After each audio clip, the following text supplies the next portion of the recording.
99% of magicians miss the secret on this trick. Emma, you are gonna find your own card in a miracle. Okay. I want you to shuffle the cards real quick.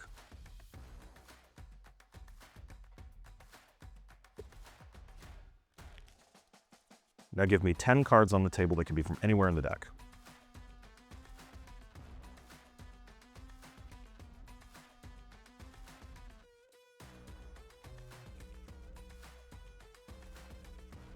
Excellent. So that is 1, 2, 3, 4, 5, 6, 7, 8, 9, 10. Perfect.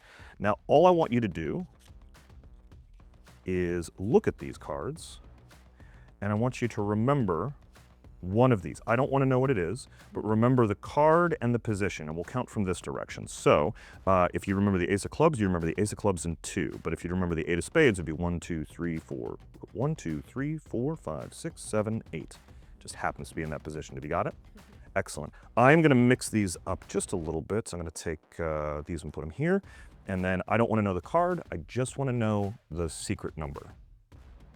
What is it? 4. 4. So I want you to, one at a time, take 4 cards from the top and place them on the bottom.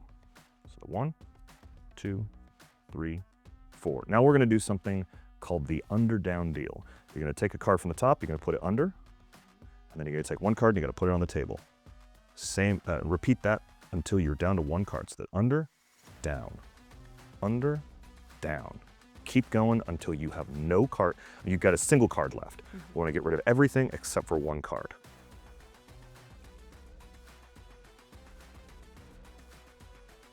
Name the card that you were thinking of. 9 of clubs. Turn it over and take a look. 9 of clubs.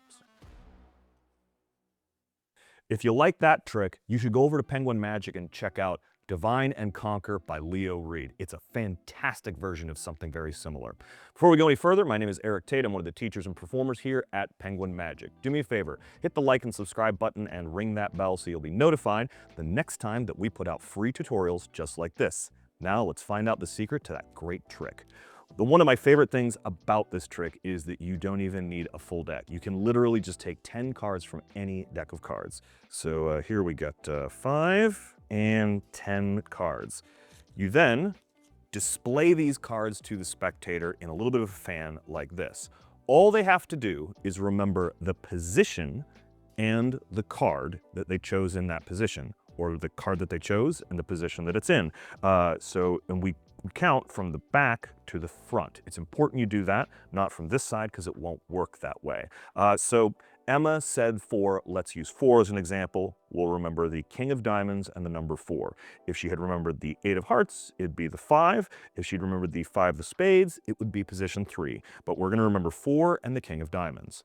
All you do is take the cards, and you're going to apparently lose the card into the deck with a bit of a shuffling procedure. You need to cut 5 cards from the top to the bottom. And the way I like to do this is by sight counting. I push over 3, I push over 2, put this to the bottom, hand it to the spectator. Now ask them to name their position, but not their card. In this case, it's 4, so one at a time, they need to move 4 cards from the top to the bottom. Whatever position they chose, that's the number of cards they moved from the top to the bottom, and they have to do it one at a time.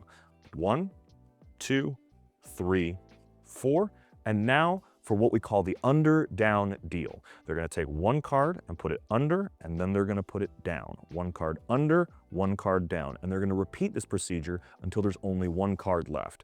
A lot of presentational angles have been suggested for something like this, like removing the petals from a flower in a he loves me, he loves me not situation.